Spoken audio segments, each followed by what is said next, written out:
Hello YouTube, and here's a YouTube exclusive on the channel. Don't forget to hit that like and subscribe if you're enjoying the content and help support. Now we have a Rakdos mid-range, and this particular user has knocked it out of the park with several 5-0s. So let's see if we can do that. Rakdos mid-range here. Let's go to the deck tech. Rakdos mid-range here, and this is looking a lot like what we've already played before in our previous Rakdos mid-range lists. So not a whole lot has changed. We're still playing Skelementals. We've still got the Seasoned Pyromancer for digging. Ours even had Magnetic Channelers, Unearth, Inquisition, Thoughtseize. Really this lower end is just not changing at all. This is becoming the core of this list, and we'll talk about cores soon. Now, what has changed? Well, instead of Dark Confidant, which would allow us to get more and more cards, we're actually playing Scourge of the Skyclaves. Now, if you're not familiar with this, think of Death Shadow, but kind of symmetrical. It cares about how much both players are away from 20. So if I'm at 14 and my opponent's at 10 and we have one of these out, it's going to be a 6-6. So keep that in mind. The cool thing about this, though, is it does grow rapidly. So keep an eye out on this one. This is going to be a lot more aggressive than the previous mid-range with Dark Confidant.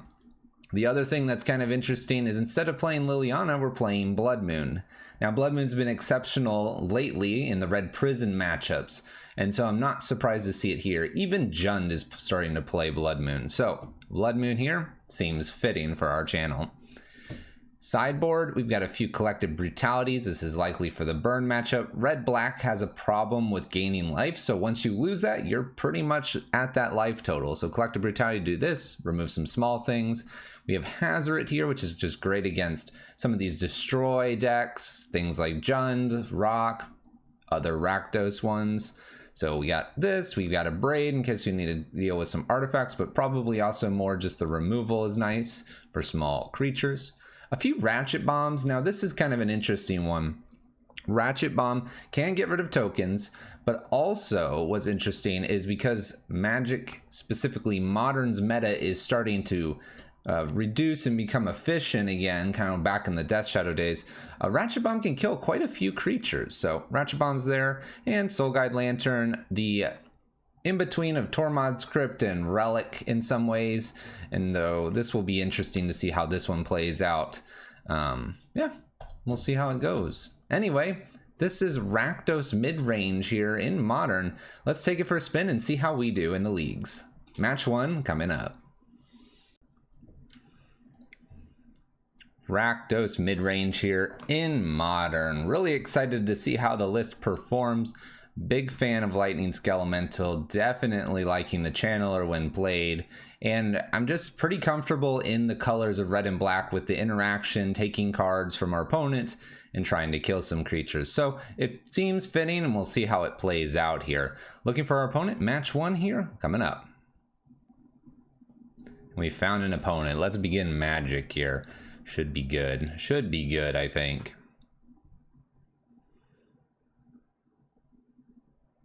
Here we go. All right, we do not get to play here. That's all okay here. We have a 1-lander, which is a bit, it's a bit tough. I know we have 2 2-drops here. A little ways away from the Pyromancer and the Skelemental. Let's take a quick double check here. Our list has how many lands? 22, and we have a fetch here. We do have some Thoughtseizes to slow my opponent down. It's tempting, but I think as our first match out, let's go ahead and mulligan this, look for something a little bit better. All right, this seems good here. We can do the Inquisition. We have the Unearth for the Kroxa, maybe repeat. We have a removal spell. I'm going to keep this. I'm hesitant to keep the Blood Moon over something else just because I don't know what we're playing against. What I could do is swap out the Unearth and have the Blood Moon. So it's just a matter of how do we want to approach this. We did talk about how effective Blood Moon is. It's very tempting, although I know a Kroxa could be nice. Because the channel is a Blood Moon one, because we don't really have much more than a Kroxa here, let's go ahead and do the Unearth. Convince myself otherwise. Inquisition, maybe Fatal Push, maybe Blood Moon. Looks like Blood Moon's not as good here. All good though. Sometimes Sometimes you've just got to go with it. So here, basic will be fetched. I'm thinking that I want to maybe Inquisition instead of Fatal Push. That way I can steal a different creature, just take the damage from this one. We have a Bedlam Reveler, Lava Dart, and a Manamorphose. So we'll just take the Manamorphose. Our Inquisition actually pays off here. We might even Thoughtseize Bedlam Reveler and go ahead and push the Soulscar Mage. Mountain for our opponent. Lava Spike. No real surprises here. Down to 16. Attack for 2. Put me at lower. Ooh, all right. They top decked a Lightning Bolt here. We're going to 13. We have Lava Dart and Bedlam Reveler. So we're at 10. Not bad. This is an excellent draw here. The Blackcleave Cliffs. That way I don't have to take damage. We'll Thoughtseize away the Bedlam Reveler. And we'll Fatal Push the Soulscar Mage. Nice. Okay. We can just play Kroxa this next turn, not too scary. Lava Darts us. Maybe they picked up a Light Up the Stage. They did. Soulscar Mage and a Lightning Bolt here. They can play both of those next turn. There's a Channeler. Channeler's kind of an interesting one. I'm going to go ahead and play that over Kroxa. Kroxa just gaining, or not gaining, but dealing 3 at this stage in the game is just not going to be worth it. Maybe they'll point the Lightning Bolt here at the Channeler. Maybe they won't. We're going to grab whatever this is, probably out of hand, by playing Kroxa next anyway. All right, they do a Bobble here. And I can't imagine they don't fire off this Lightning Bolt. Where they put it, probably at the Channeler? Nope. All right. So we're at 4. Not the greatest. Bobble trigger here. A Scourge is interesting, but like we talked about earlier, there's a problem with Scourge. So I think here I'm really tempted to find that land, get rid of this Blood Moon. We are in a bit of a problem if they are able to attack though, because they have a Lava Dart over here. Let's see what we can hit. We can hit another Channeler here and a Blackcleave Cliffs. Let's go ahead and play the new Channeler because the new Channeler can block. And we'll pass turn. Now we didn't get the card out of hand with Kroxa. We could be just dead upstairs. Fiery Islet redraw here.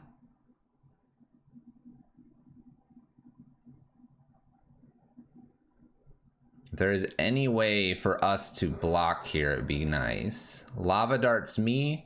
We may just be dead to a bolt off the top.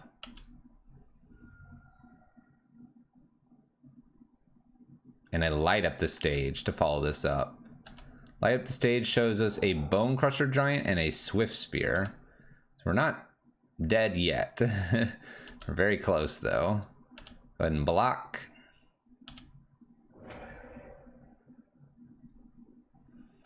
Pretty close, pretty close. All right, Seasoned Pyromancer is actually an interesting one here. Because we would be going to 2, I do get a few creatures here. We could then see what I draw and maybe Channeler to grow or something like that. So Seasoned Pyromancer seems like the best here. It does give a little bit more information to our opponent, but we're trying to perhaps win this game rather than anything else. We hit nothing, so we'll just pass turn. I'm not going to attack here. We got to be on defense, I believe. My opponent does have only 1 land. They do top deck a land here. Stomps me, and we're going to 1.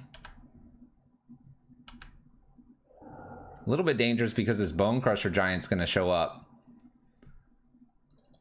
I'm really tempted to go ahead and remove the Thoughtseize so this grows. I know I don't get anything after, but maybe I want to be attacking for a lot here.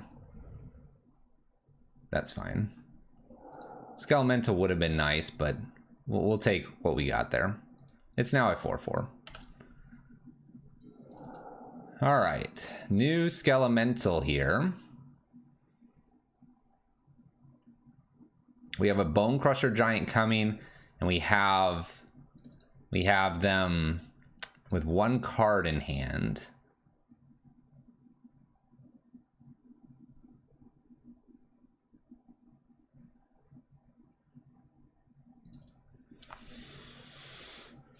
I think we've got to make that card discard here. So we're going to go ahead and go with Skelemental and just bash in for quite a bit of damage. We are going to hold 2 elementals back here.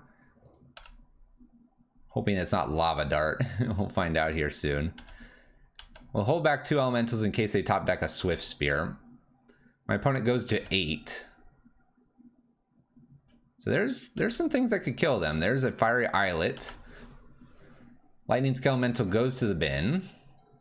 Top of the library is a... No burn spell, please. No burn spell. Bobble's not a burn spell. Okay. Now they will get to draw, and they might draw a instant speed spell. If they don't, we have a good chance of maybe getting this Kroxa back. 4, 5, 6, 7, 8. We do have lethal here if they miss right here. So if this is a miss, we'll find out. Oh, it's a Lava Dart. All right, very close. I don't believe I have anything that would gain me any life here, but we can look, we can look. I don't believe there was anything though. Close one. Lava Dart is exactly what they needed. We are only at 1. Very close. Okay. Collective Brutality seems all right in this matchup. I actually kind of like the Hazards possibly. I don't mind the Ratchet Bombs as well. A Braid's a maybe. Some of the Prowess creatures are going to be tough to kill though. So we saw Bedlam Reveler. It's just red Prowess. Our Blood Moons aren't very good. Maybe we win that with a Unearth instead of the Blood Moon earlier. Although we probably didn't have much time to play it. Could probably take out some of these Thought Seizes. Maybe not all of them, but a pair sounds reasonable. What else? What else? I think Skyclaves is probably pretty decent here. Seasoned Pyromancer. We could probably cut 1 Channeler. Looking at 3 Collective Brutalities, possibly the 2 Hazards, 1 Hazard and 2 Ratchet Bombs. Skelemental is maybe a little bit on the weaker side, only because Lava Dart could get rid of it and we don't get to go in for damage. The other thing we have is maybe Soul Guide Lantern to clear out their graveyard a little bit, but I can't see them with just a Bedlam Reveler or a Lava Dart being the reason we do that. I'm thinking I want a Skelemental out here and maybe an extra Ratchet Bomb or maybe Hazard. Because we're going to be on the play, I think I'll take the Hazard just because we can get to 4 mana and start beating in with Hazard. And that should be reasonably plausible here. Okay.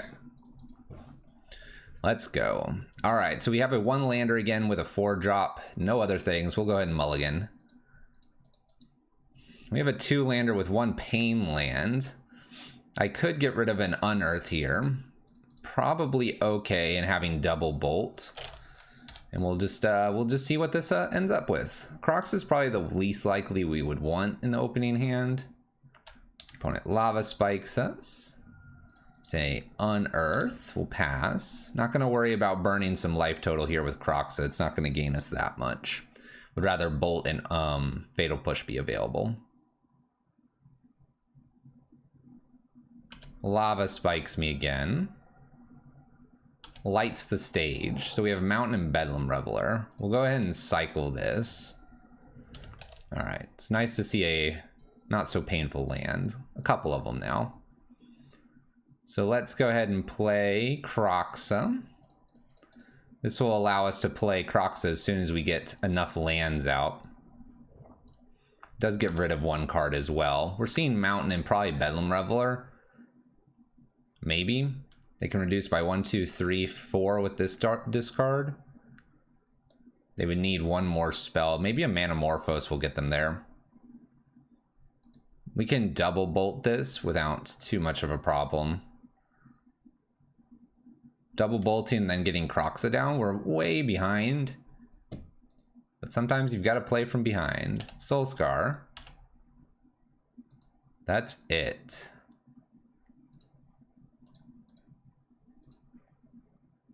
I'm gonna bolt this. Filling up our graveyard. Ooh. Okay, I kind of like a Scourge here. I gotta bolt my opponent to get this online.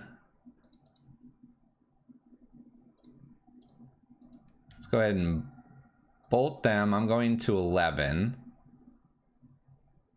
And then we'll play the Scourge out. I can always fetch a basic.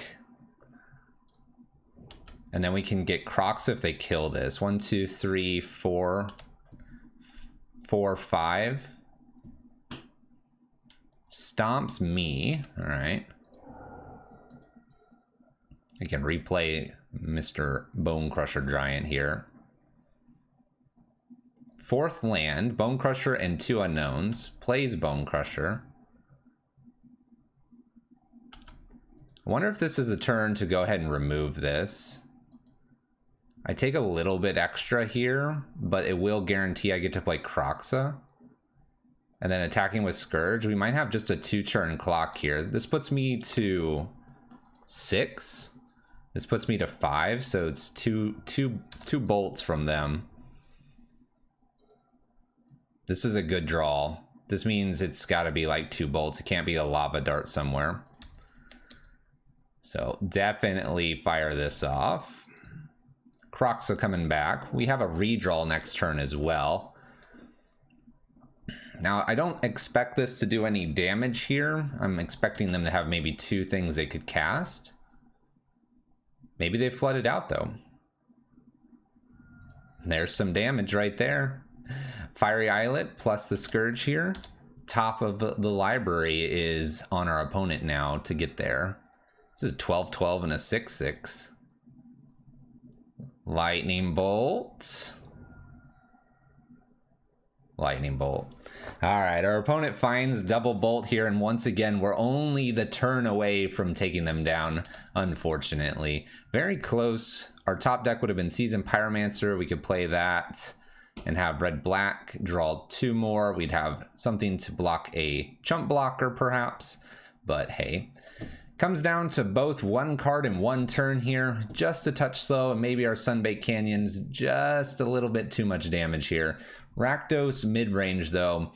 Well, no 5-0s, but hey, we've got our handle on it. Let's see about that 4-1. We'll see you in the next match. Match 2 coming up here. Not necessarily a stumble. Maybe if we pick not the Blood Moon there and don't run into mono red game 1, perhaps we have then game 2 and game 3 to win there. Pretty close though, coming down to exactly 1 turn, and I'm pretty happy about that. A good start for us, regardless of the loss. Match 2, let's begin. Seems like a reasonable hand. Now my opponent has to do a little bit of damage to themselves, but hey, that happens frequently, except the last match. Windswept Heath here, looking good. We'll get to Thoughtseize our opponents. Let's go ahead and lead with Blackcleave Cliffs, because it is the land that can come into play tapped later. What do we got? Path, Meddling Mage, the Call. All right, my opponent's going to fetch here. I doubt it's a fetch shock. The Meddling Mage being a 2/2 is a pretty good blocker. The Call is kind of annoying. This is a little bit of a difficult one, but it's probably just the Call and just deal with the paths as we get through creatures. I could always draw a Skelemental, a Channeler, a Kroxa, or something else here that makes this really awkward for my opponent. So we have a fetch. This makes these 1/1s. There's a symmetrical 19 versus 18 here. An extra Windswept Heath is nice to see them play, because then I can play a Scourge here. And at least the Scourge makes this Meddling Mage a trade and not necessarily a great blocker here. They do see I'm in red-black here, so Lightning Bolts, Fatal Pushes, and stuff like that could be named. Fatal Push is their choice. All right, we hit ourselves with another Thoughtseize here. It's kind of tempting to go ahead and see what else they maybe picked up here for 1 turn. Doing a little bit of damage to ourselves, but hey, we can maybe grab one of these paths at the very least, and then one of these will stick. It's also giving my opponent a chance to possibly kind of mess up here. Ephemerate's an interesting one. I'm not sure I like seeing that.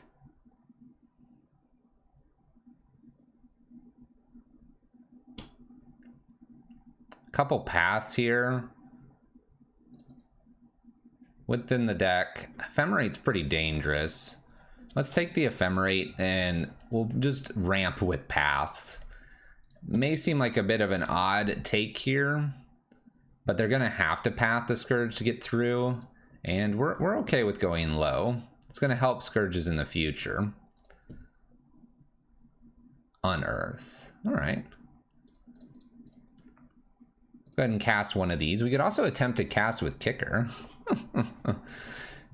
You don't typically do that, but when this could cast, if it was kicked, each player loses half their life rounded up. It's a 7 drop to do that. 1, 2, 3, 4, 5, 6. Not sure I want to do that. Opponent paths. We'll go get Mountain here, just evening out our lands.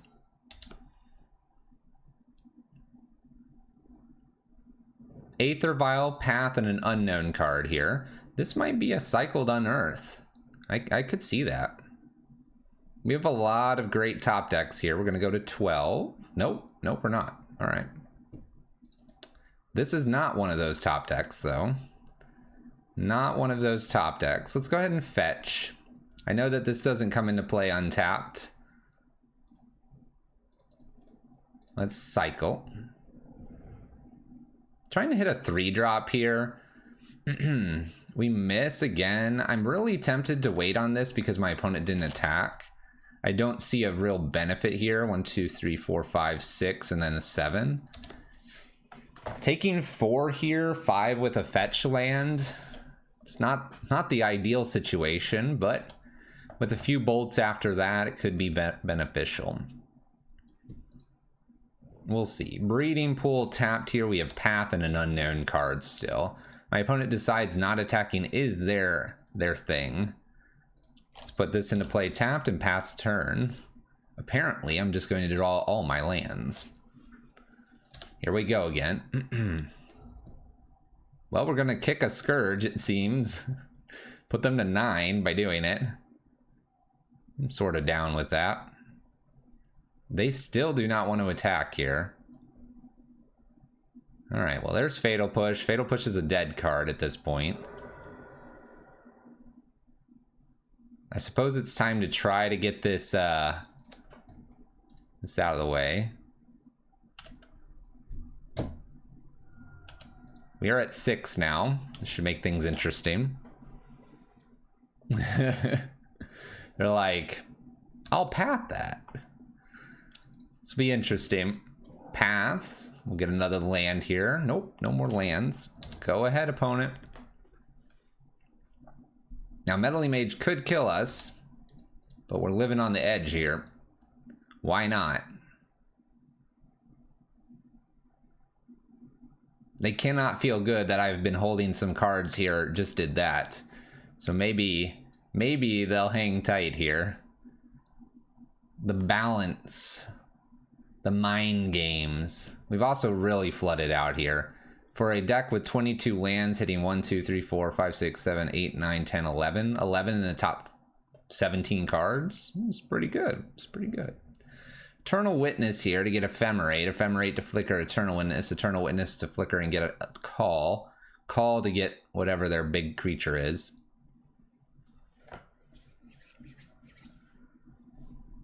Okay. What could we top deck? I think Seasoned Pyromancer with a Skelemental could be interesting. My opponent's main decking Auriok Champion. Oh no. Oh no. That's not good. Well then. Well, they've emptied their hand. It's time to attack, opponent. Put us to 4. At least. Put us to 4 and it's a 4-turn clock with the champion here. Easy mode, right? There's a bolt.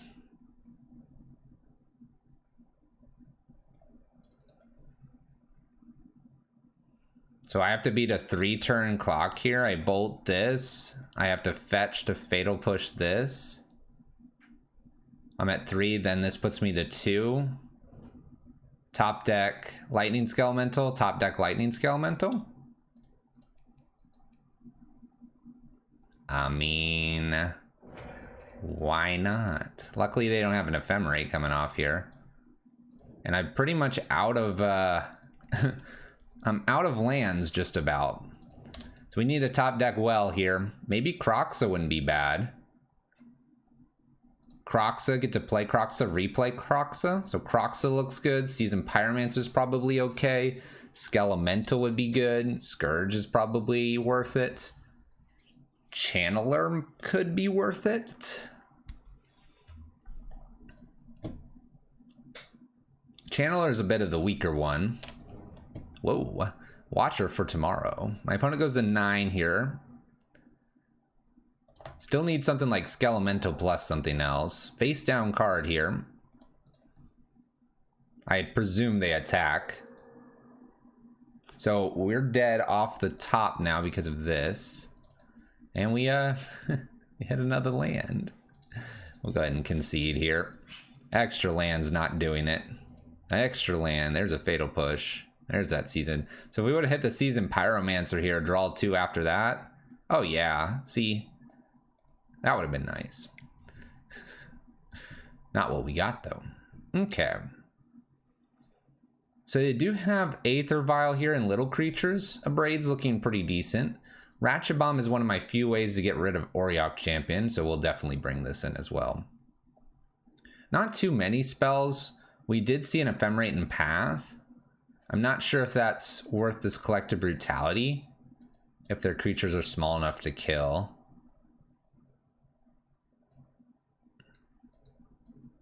I'm tempted not to have Blood Moon this game. They have Aether Vials and they were fetching pretty basic. So I don't like that. A little worried about them going after my graveyard. Let's steal out 1 Unearth. I think a pair of Thoughtseizes looks okay. Maybe even a third. That's 7. That could be 2 Collective Brutalities, 3 of these, and 2 Ratchet Bombs. Let's do 1 less Collective Brutality and bring in another Ratchet Bomb, and let's go with that. We're on the play, so Thoughtseize is a little bit hit or miss, being that we'd rather probably just be aggressive. So we'll see. That being said, of course I top deck it, and we've got 4 lands. I can't top deck any more lands, right? We'll go ahead and lead with this. Inquisition initially. Maybe we can hit something like Aether Vial and they have a 1-lander. We'll see. There's Euro, Path, Teferi, and Ephemerate. Alright, so I can deal with the Path. I could Thoughtseize away the Teferi here. So let's say I take Path, then I can play Channeler and Thoughtseize Teferi the next turn. So let's try that. This way I have creatures in play. Maybe that's what we should have been doing the first time. I didn't realize we were gonna flood out after a few paths, so hindsight's 20/20.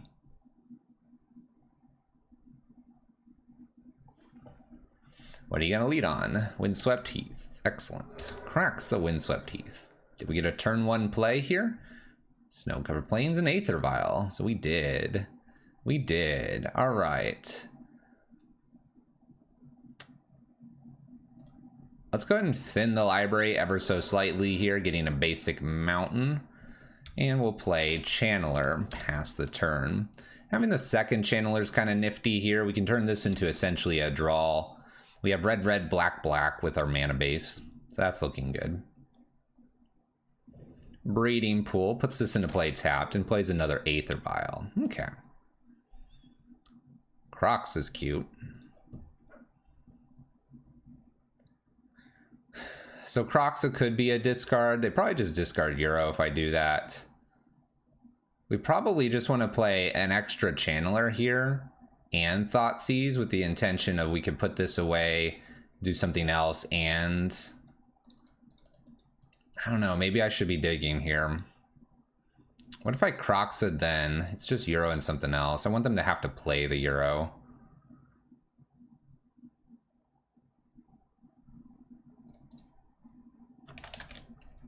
Let's go ahead and Thoughtseize, see if, just take that to Teferi.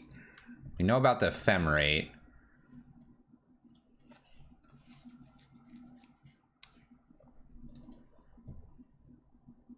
This extra channeler is maybe not that good. Let's go ahead and get rid of the channeler. And if I top deck something really good, we'll go ahead and play that. If not, then we'll play Kroxa. All right, we top deck some lands that I can't play now because I've already played my land for the turn. So we'll just play Kroxa here and pass. Kroxa pass, makes them discard another card. It would probably be Euro. That being said, we're almost to the point and actually can cast Kroxa next turn with the activation of a channeler. They get rid of an ephemerate. They want to gain some life, it appears, and draw a card. I suppose they're not at 4, so playing Island and Euro here makes sense. They'll be down to 1 card here, and we'll be Kroxaing back. At least that's the plan. So I definitely should have done Channeler first, with the idea that if I drew a land, we could play that and have a little more in our hand.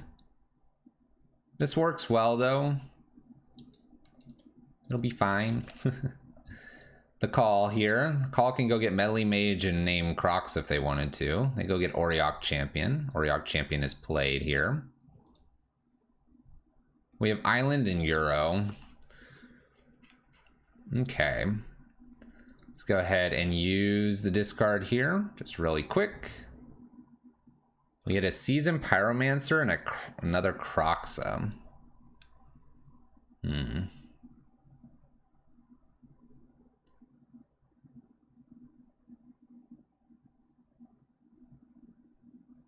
So I can get an active Kroxa this turn, or I could Seasoned Pyromancer. I don't think I neg this Kroxa, so it would be Seasoned Pyromancer either way. We know it's Euro and an Island. Maybe making them discard this turn is just what we need to be doing. So let's go ahead and put Kroxa in. Kroxa is probably just the long-term winning line here. Getting them to gain a little bit here. Not the biggest deal. I think the big win here is they'll discard the Euro here so they don't gain that life, and they're not able to put it on Aether Vial on 3 because they probably want this Island so that they're closer to getting to cast. This Auriok Champion's just going to infinite block Kroxa, but they're going to have to discard every turn. We can always cantrip the Sunbaked Canyon or use this to dig further, so that'll be our plan. My opponent's got an Aether Vial on 3 and 2. They discarded actually the Snow-Covered Island so that they can draw for the turn and then use Euro to draw as well. Not a bad idea, I suppose. I would think you'd want to keep the Island here so that you're getting closer to casting a Euro. But I suppose the draw here has that chance. I guess you gain another life too with the Auriok Champion. Draws a card here, gains the life, and no follow-up here. So we have 2-drop and 2 lands here, unknown cards. Probably going to get to snag one of those. Marsh Flats is hit or miss here. Let's dig further with Channeler, then using Sunbaked. We had a Skelemental and a Sunbaked, so it's an easy Skelemental here. We'll play a Skelemental down here. We're going to definitely clear the hand. Auriok Champion gains life, and we'll swing with both. Swinging for 12 plus 5, plus 3, possibly. And that will be cleared. Their hand will be cleared regardless here. If they do nothing, Skelemental will hit. If they do at least put this in, they discard something. So they discard a Flicker Wisp here. They block Kroxa here. They're going to take the 6 and lose the last card. They're not. They're going to Ephemerate Auriok Champion. Not bad, not bad. Keeping Auriok Champion around, I suppose. Doesn't really do much. It had protection anyway. All right. Ephemerate here. It's not really getting much value on the Auriok Champion. I suppose it's just, you know, making sure you get your lines in. 1 card in my opponent's hand. That will go away soon with the Kroxas. Looking for Unearth, Seasoned Pyromancer. Ratchet Bomb at this point wouldn't be bad. put Ratchet Bomb on 1 and blow up the Aether Vials. That would really slow down my opponent.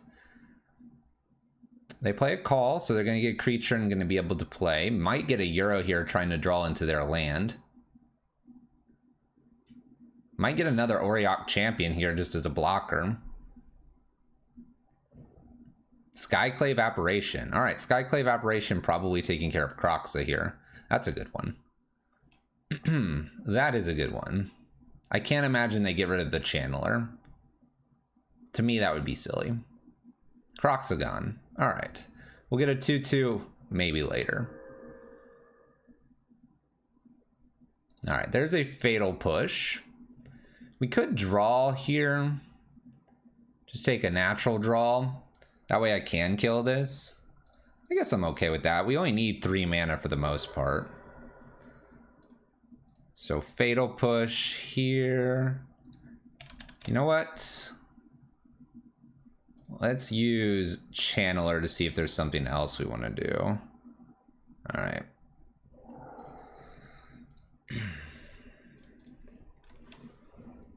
We get a 2/2, and the 2/2 is actually blue here, which is nice. Using the Channeler, we do miss out on a Seasoned Pyromancer in the future. That's okay. Opponent draws a card here. Still stuck on those 2 lands. Waiting for that 3rd land, and they do hit it. All right, they're closer to Euro than we like. There's an Unearth. Unearth is pretty nifty here. It's quite a bit of damage. I think that was a reasonable draw here. We don't discard anything, but kind of good with hitting for what we're going to. Blocking probably the 1 damage, taking 8. Okay. We do have to attack our opponent in order to win the game. There we go. Auriok Champion block. We hit. They discard nothing. All on them. Now, we don't want them necessarily to draw a land, but if they do, it's okay. They have a basic plains, and this does need double green, double blue. So, in some ways, a land is a dead draw, at least for 1 turn here. They have a 2-drop.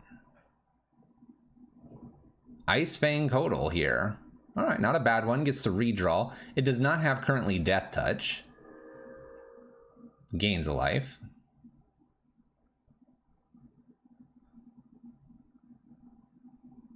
Ratchet Bomb on 2 seems somewhat okay. Channeler could be used a couple more times before that's needed. Due to having to use the counters and tick up the Ratchet Bomb, you tick up 1 and 2, and then you could get rid of these both. And then have your nice illusion here. All right, we top deck a Fatal Push.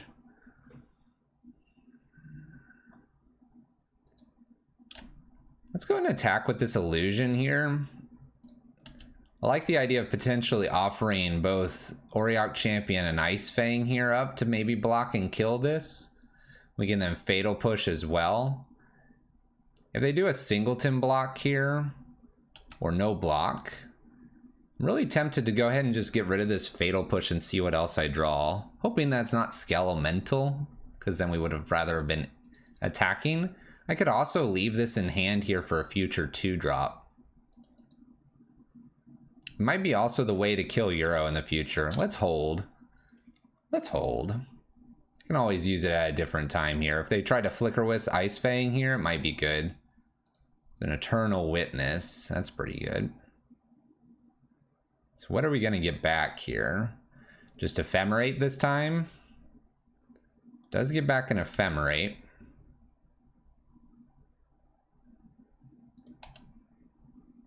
So if they like Ephemerate Ice Fang, we can get them. I imagine they Ephemerate Ice Fang. Nice. Well, it pays off that we waited. Pays off that we waited. So we just got an Eternal Witness countering Ephemerate. That was really good. That was really good. Really good for us. Maybe not really good in the grand scheme of things. All right, Vials stay at 3 and 2 here. We have this 2/2 illusion. My opponent's got a card in hand. And we're going to our turn. Top deck of the library is an Abrade. Here we go again. We have an option to kill something or wait. I think we can go ahead and attack with the illusion here once again, see what they do. I don't foresee myself getting rid of an Aether Vial. And I think we'll just hang tight. Hang tight again. Maybe they'll try to flicker the Eternal Witness at some point. And we'll get it with the Abrade. They want to keep this Eternal Witness rather than chump blocking. Here's this land drop. It doesn't get them anything just yet. It's close though. 1, 2, 3. This would be 4. 4 instants possibly. Let's go ahead and use Channeler here. I don't want a mountain. I want something more aggressive. A couple fatal pushes are nice. It's a shame. It's a shame though. Can't hit anything. I could hit my own illusion to then be able to kill this with the revolt, but I'd be using this on that. Here we go on a 4-drop. Venser's an interesting one here. So Venser targeting the illusion.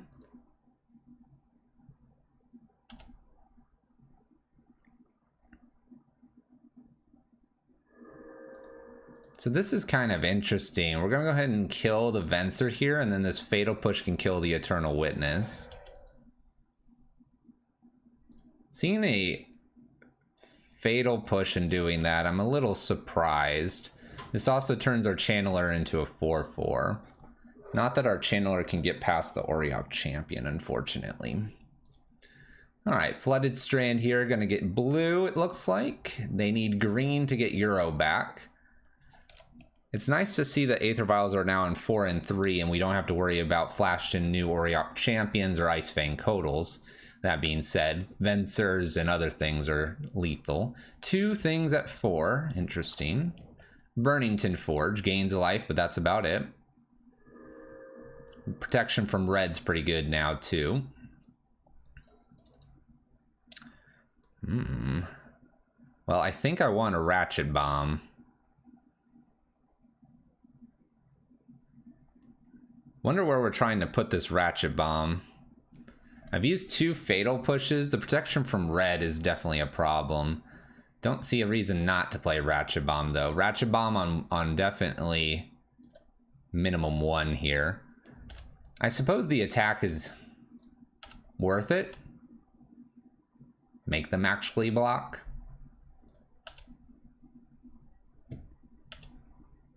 So to me, I'm wondering if 1's just better because I have the Aether Vials here. I know this is pro red and pro black, so it would stop my Scourges if I do find those. So that'd be a reason to put this on 2. Having these Aether Vials is a bit of a pain though. My opponent's found their extra land. We have Euro now getting played.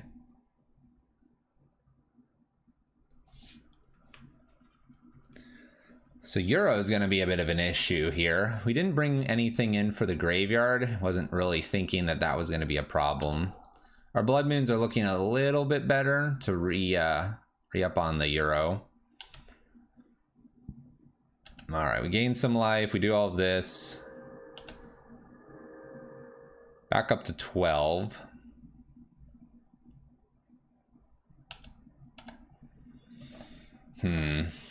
I feel like I'm getting slightly outvalued here. Attacks with the 1 drop in case I do pop Ratchet Bomb. Smart play. Bloodstained Mire is not it. Let's go ahead and look for a better card. Skelemental and a Seasoned Pyromancer. Well, I like the Seasoned Pyromancer. This digs me some more cards here. We could always find a Fatal Push, Ratchet Bomb on 1, blow this up and blow this up. They could then recast it. Okay. Doubling down on this would kill Euro as well. I wonder if I'm supposed to just pop the Ratchet Bomb here. We've got some Aether Vials at 4.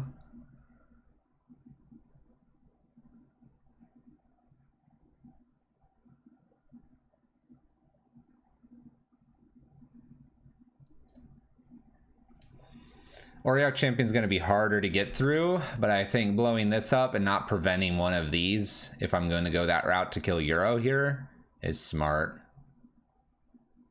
We have a call. Ooh. Didn't think of this line. Call, Venser this. What was that? Wait, that was Thassa? What does this Thassa do?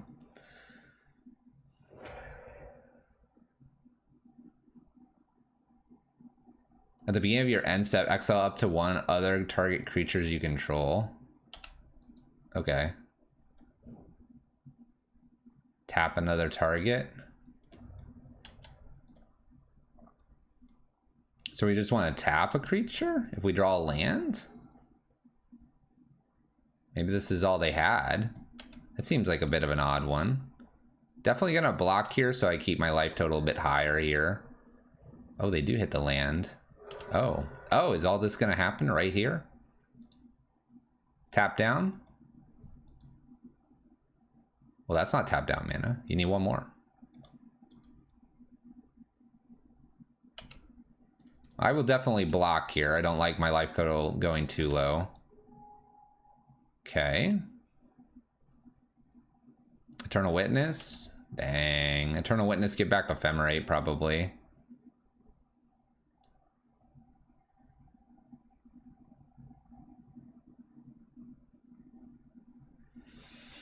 I would assume it's get back Ephemerate here. They decide to get back another Eternal Witness. I suppose that works too. So we know it's Eternal Witness in hand. Ah. Exile with Thassa. Ah. Now I'm seeing. There's some fancy things going on here. I need that Torp Orb. Where's Red Prison? Now they can get Ephemerate here. And they do. And then before I tap out here, they should Ephemerate like Eternal Witness again to get just something else. Oh, we had a Bolt. I have Bolt, a Braid. Eternal Witness, Ephemerate in hand. I guess I'm waiting here.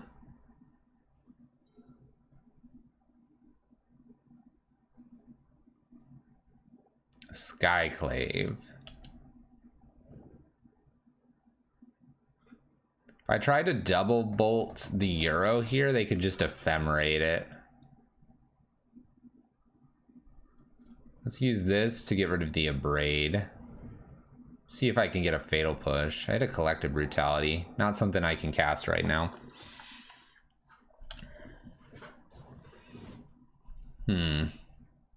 Huh. I think we're going to lose.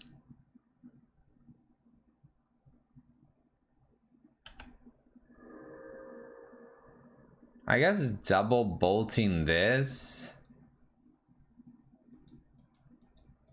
means I don't get killed by it immediately. We'll do this even though they just drew a card. They do not Ephemerate it. Okay. It's maybe not totally surprising. Choosing not to draw and gain more life and use Ephemerate differently. Thassa's just flickers the what? Euro here? I don't have anything that gets rid of a Thassa here. Thassa's just gonna bury me in card advantage. This is like the soul herder that doesn't disappear here.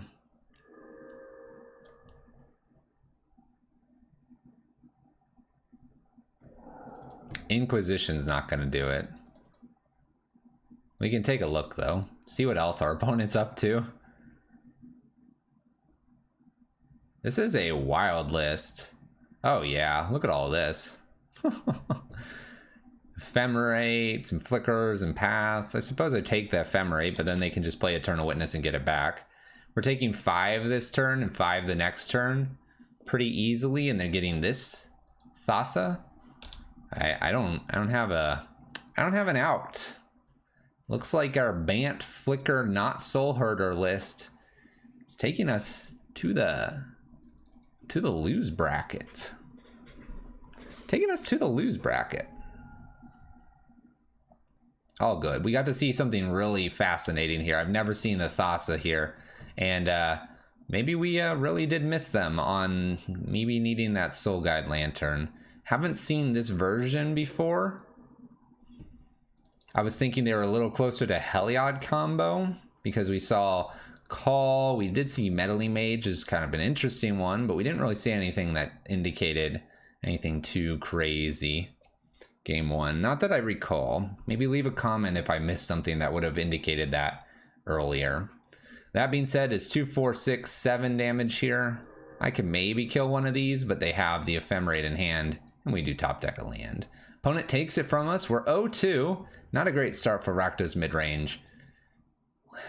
Let's go to the next match.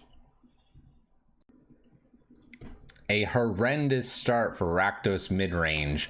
We probably cursed ourselves by suggesting that since the list had gotten several 5-0s, that we would even have a chance. 0-2-0-2. Prowess was a close one. That second one won. Nope, not close at all. Let's go match 3 here. Let's find an opponent. And they're found. Let's go. All right, next opponent. Let's play some Magic. Couple Thought Seizes and 3 drops. Well, we seem to draw a lot of lands. Let's keep, right? This is that mentality that you can get into at some point during the game where you decide, well, the way my deck has been rolling for this entire time, let's play towards what it seems to be doing. Whether you've just been naturally shuffling some strange and coincidental way. My opponent appears to be a Rakdos Midrange list as well. Perhaps the loser's bracket today is just Rakdos Midrange. We'll find out. My opponent attempts to keep their hand in check here with their own Thoughtseize. Let's go ahead and play our own Thoughtseize and see what they are up to. You could get tricky with trying to do that to your own hand. Not interested. All right, we've got Liliana and a Fatal Push. We also have this Blood Moon that they're aware of. I suppose I just take Liliana. I suppose I just take the Liliana. Fatal Push is cute, but it's gonna need a Revolt trigger. They do have those Revolt triggers, but Liliana over the course of the game could wreck us. I'm gonna go ahead and shock in here. I might be cycling the Unearth, I might not. I want to make them worried here. Maybe I'm Death Shadow and they're scared to do any damage to me. Opponent appears to be Jund with Frog. This is like the zombie frog, right? Yawgmoth? Yargle? No, it's like Yargle. Yawgmoth is that other combo. Verdant Catacombs with the Swamp here. I presume another Verdant Catacombs. Maybe probably get another Swamp here. My opponent is fetching. Maybe they go get a green source as well. And they do. We might be seeing Tarmogoyf, in which case I'll go ahead and Fatal Push it. Scavenging News, happily Fatal Push it as well. Nothing here, so we'll wait. Let's go ahead and play a Skyclave here. It is a 2-2. This should get the Fatal Push out of hand at some point. And we'll just pass the turn. We're in an okay spot here. Nothing too exciting's going on. Just got that decent 2-2 here. See if my opponent would like to get rid of that. We could just unearth that as well. I like the idea of potentially doing Seasoned Pyromancer before doing Skelemental. Seasoned Pyromancer getting Fatal Push and Blood Moon out, or maybe unearth and Fatal Push, and then worrying about a Skelemental. This appears to be a K command. All right, so K command here. We have the Blood Moon that I could get rid of. I think I want to get rid of a Seasoned Pyromancer. As silly as that seems, the Blood Moon could still stop a Liliana, and Liliana is definitely a difficult card for us to deal with.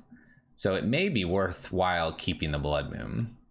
Peatland, Yargle's a Fatal Push here. We have a Tarmogoyf, so I'm glad I didn't get rid of the Fatal Push yet. This looks like a nice, simple Unearth Fatal Push turn.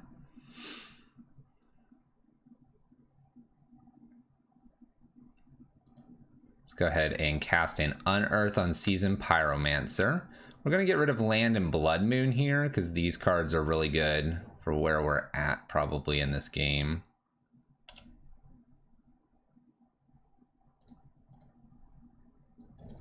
Nice.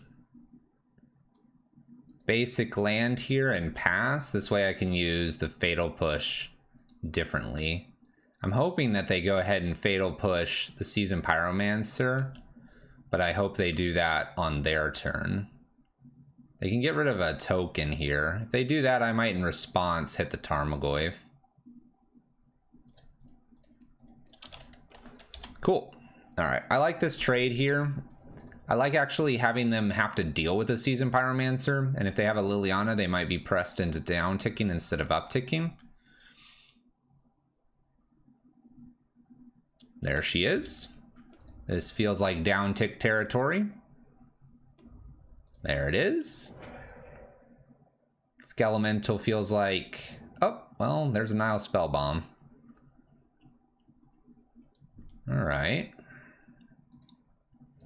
Well, we could play the top deck game with our opponent here. They're going to get to draw here and maybe draw here. I suppose, as bad as it seems, I think the Skelemental has to hit the Liliana here. And we'll play from there. Top decks we go. There's nothing to discard. If I put my opponent down to 11, it's nice for a Scourge off the top, but my opponent is Jund. They'll have Fatal Pushes. They might have Abrupt Decays or Assassin's Trophies as well. I don't need to play into those, I don't think. There's a Scavenging Ooze. That's exceptional for them right now. They could just eat Seasoned Pyromancer here.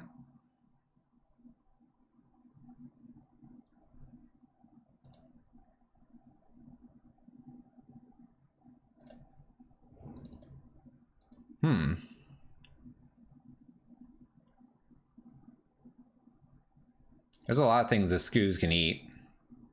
Also going at them now, they'd be at 5, but they would have a Scavenging Ooze.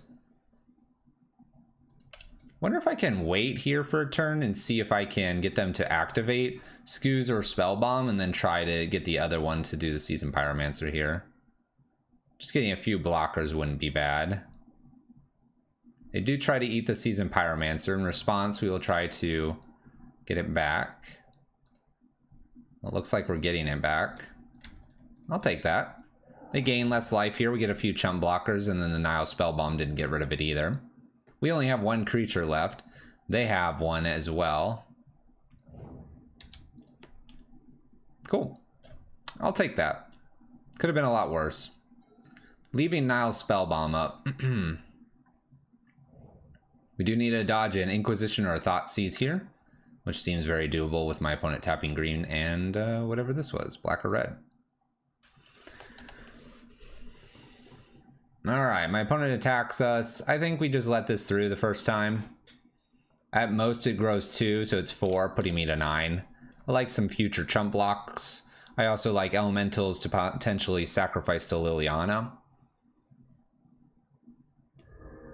Eats the Skelemental. Might eat their own Tarmogoyf here.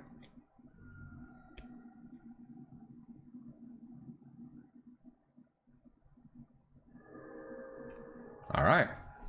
They do. 4/4 Ooze, we're down to 9. There we go. That's a great card. That is a great card. Let's Skelemental here. We will attack first. I kind of want to attack with everything. A little bit risky here. The Scourge can eat the Skelemental. But this does make the Scourge an 11/11. We're looking pretty good here. We threaten lethal every time. And now that it's an 11/11, they couldn't Nile Spellbomb, try to draw, find themselves a bolt and get this. Bloodstained Mire. I expect my opponent to do something here in terms of drawing. They go up to 10. Nile Spellbomb trigger now. Draws a card. They need an interaction for the Scourge, though. A lot better than Dark Confidant. Draws with Peatland as well. 2 cards in hand. Fetching now. Don't be an Abrupt Decay. Uh-oh. Stomping Ground. Uh-oh. Shocking. Tarmogoyf. Alright. 11-11 beats a 6-7 and a 5-5 right now. We hit a Marsh Flats. 5. They kill me and I 7 don't kill both of them. I guess we're just gonna hold tight here. Wasn't an Abrupt Decay, Fatal Push, or anything like that. If it was, I feel like they would have played that and attacked with Scourge instead. So when my opponent's gonna top deck, we're gonna top deck. Another Tarmogoyf if we're needing our Fatal Pushes at this point in the game. Some chump blockers are gonna be necessary. Inquisition's us. It's a Marsh Flats. It's a nice card. Lightning Skelemental is an awful top deck right now. We're holding this also for Magnetic Channeler, possibly. Channeler is probably one of our few outs in this game.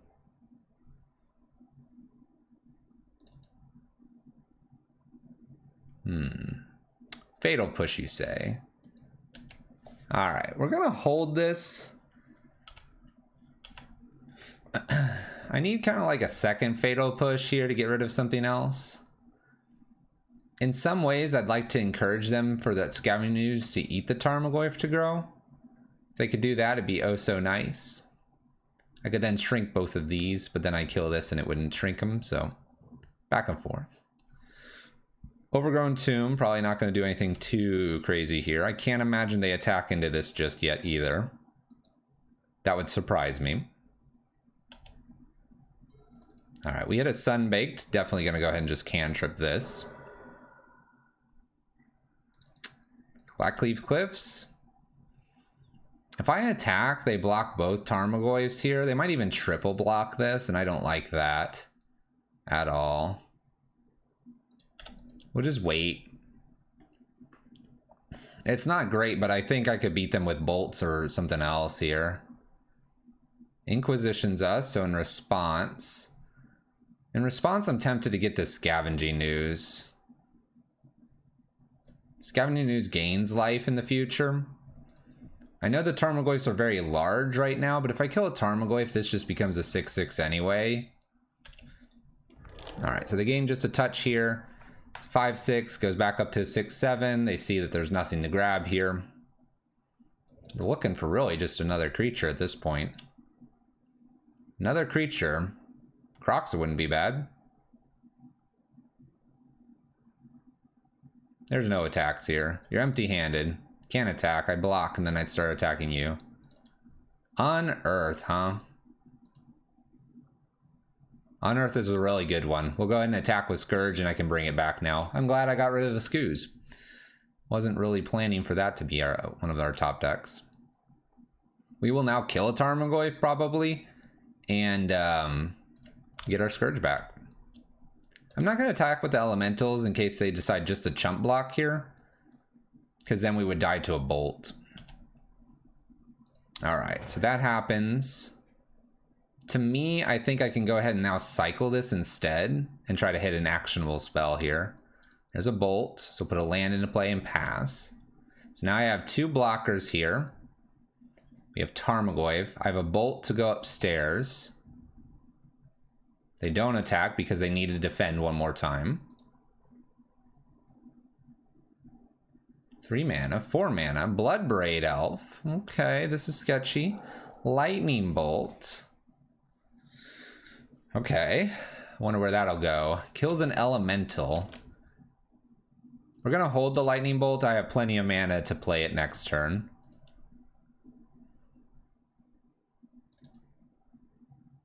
Hmm.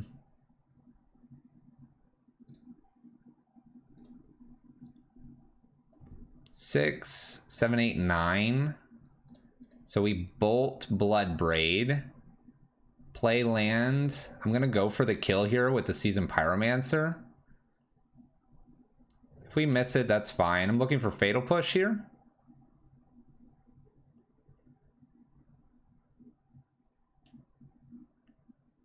Drawing 2 is really good here, and the Bolt killing this and then Scourge attacking here. We're pretty close to just closing this one out. Close, but you know, sometimes you don't get there. We'll attack with just the Scourge here. I don't need any hasty craziness happening here. Also, 8 versus 7 is probably not that different. There we go. Top deck was going to be land, then a Fatal Push, then a Lightning Bolt. We're going to get there. All right, so we have Jund. I think it's the Soul Guide Lanterns, Hazards, and maybe some Ratchet Bombs, possibly. Possibly. Definitely like these Hazards. I like Blood Moon in this matchup. I actually don't mind Skelemental. I'm gonna drop one Unearth here, because Unearth with Nile Spell. Actually, let's be more aggressive here. Let's drop all the Unearths. Let's grab our own Soul Guide. So Unearth is not very good because we saw Scourge, or sorry, Scourge and Nile Spell Bomb. So let's not play into the Soul Guide Lantern problems that we could run into. I'd really like to get another Soul Guide Lantern in here. It's possible that I just want to take out like an Inquisition or a Thoughtseize, maybe just one Thoughtseize. And now I'm wanting this one Ratchet Bomb over like one Lightning Bolt. Lightning Bolt's decent, but we have trouble killing some of their creatures if they get too big with it. So I like the idea of maybe making it a bit of a problem for them. I'm gonna keep the opening hand here. Double Blood Moon's maybe a bit weak, but we'll see where the Thoughtseizes and Inquisitions from them go. And if they have spot removal, we've kind of blanked it and we have our own removal here. All right, so it is an Inquisition. They may take Seasoned Pyromancer, being probably one of the better cards. We'll be left with just doing Kroxa and Fatal Push things, which isn't terrible. Seeing a non-basic land here and having Blood Moon could shut off Liliana, probably one of the more problem cards for us to deal with. Good start here. I'll take those lands that we seem to be drawing a lot. There goes Seasoned Pyromancer. Ooh, we end up top decking our own Thoughtseize. Actually, not a bad thing to see here. So let's go ahead and Thoughtseize away something. Definitely like that top deck. Not that I had that planned.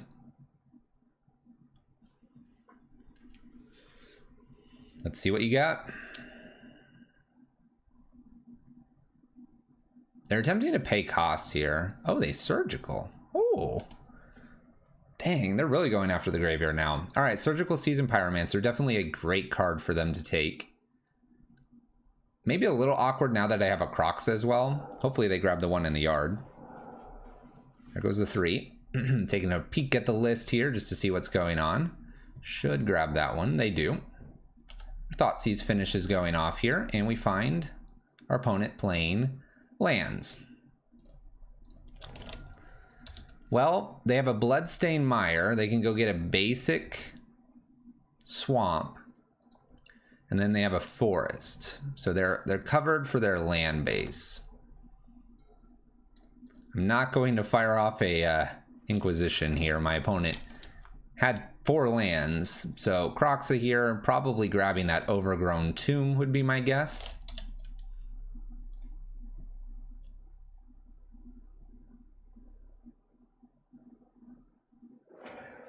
Kroxa's down, and Overgrown Tomb. This will find a basic, and they're going to go get that basic forest as well here because I have the threats of Blood Moons. Because this Blood Moon's probably not going to be useful, we'll go ahead and Inquisition them. We do need to hit a couple more lands for Kroxa. Peatland, something else. There's a Tarmogoyf. Would have been nice to hit that earlier, but we've got the Fatal Push for it. I have a Bolt. To avoid losing our Fatal Push to something like a Inquisition Thoughtseize, let's go ahead and kill the Tarmogoyf. And we'll just pass turn. We know it's Peatland and an unknown card. I can't weigh that an Inquisition here makes a whole lot of sense. There's Peatland. Could be seeing a Bloodbraid Elf. It looks like that. So Bloodbraid Elf spins the wheel here. Craft Digger's Cage. That stops Kroxa. Our opponent's brought all of the graveyard hate. Every last little bit of it. Let's go ahead and bolt this. Less damage for us. Glad I got rid of the Unearths. Alright, we'll lead with Channeler here. I could Inquisition just to check if the hand's clear, but I really need this Channeler next turn. I need to be able to maybe get Blood Moon down or try to, in some way, get through my deck and try to get something a little stronger. Could Inquisition them also and grow this, but none of that's happening. Lightning bolts us and follows this with a Nile Spellbomb. Alright, so the graveyard just never was happening here. Well, Scourge, though. Scourge here is a threat in 2 turns, so probably popping Nile Spellbomb for them, using the Swamp here, trying to find interaction for Scourge. Decides to do Peatland instead. Alright, we have a 7/7 2-turn clock. This is why this is in here, not Dark Confidant. Can they find a Fatal Push to kill this? Verdant Catacombs. Cracking the Verdant Catacombs. Could be a Liliana. Liliana would stop this. Nile Spellbomb to draw. They do have the double black now. They did not have the answer to this because they're drawing. Alright, we'll attack for 7. I doubt this Inquisition hits anything, so I'm going to actually just wait here with the Fatal Push. I doubt it because they had 3 mana open and did nothing. Literally nothing with it. Here they go with the Peatland again. Can they get a chump blocker? Fatal Push? Liliana? Or did Scourge just take it?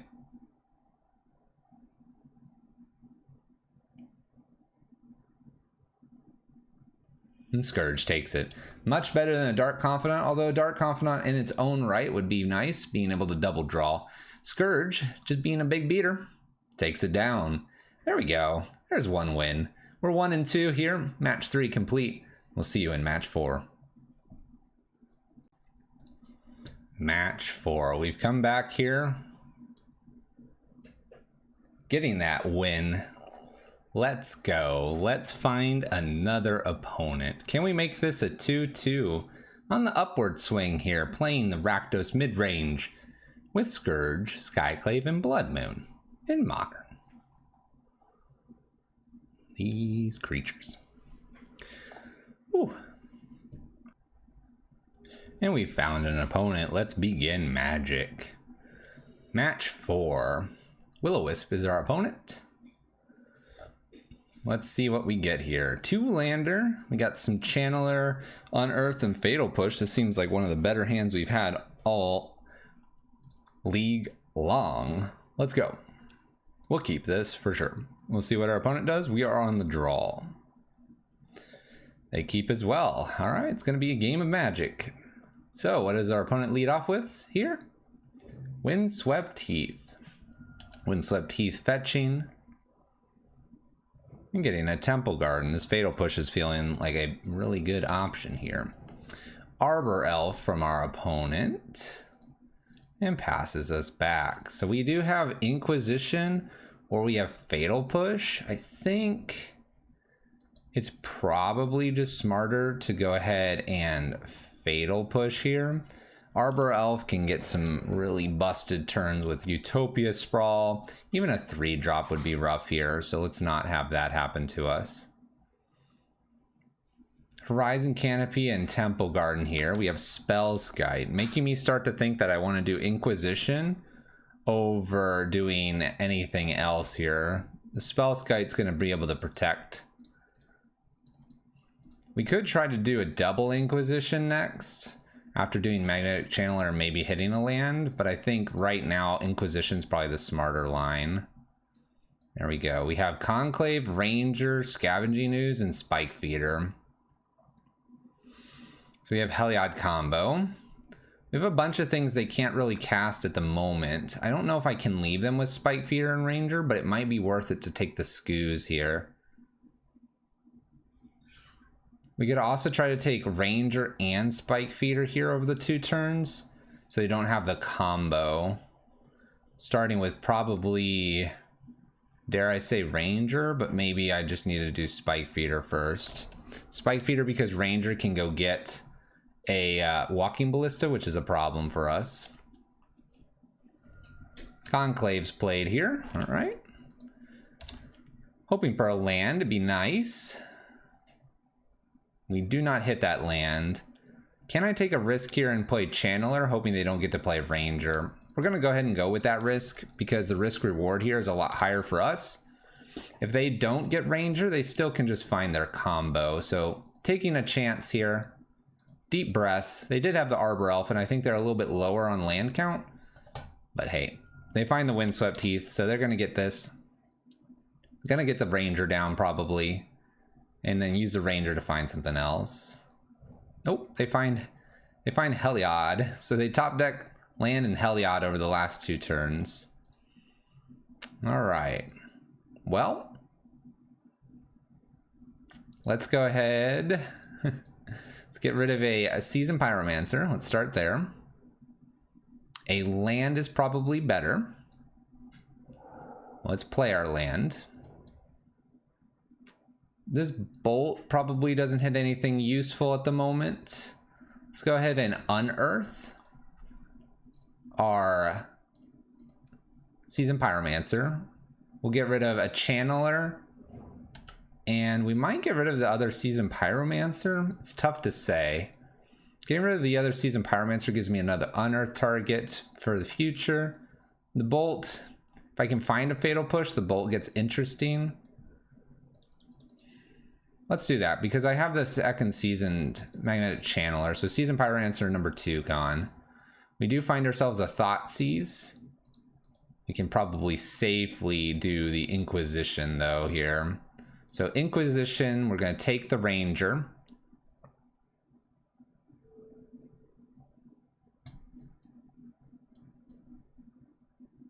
Well, hold on. If I take Scourge here, well, if I take Scourge, then they can just do Ranger and use Ranger as a counter to something. We only have Seasoned and Magnetic here.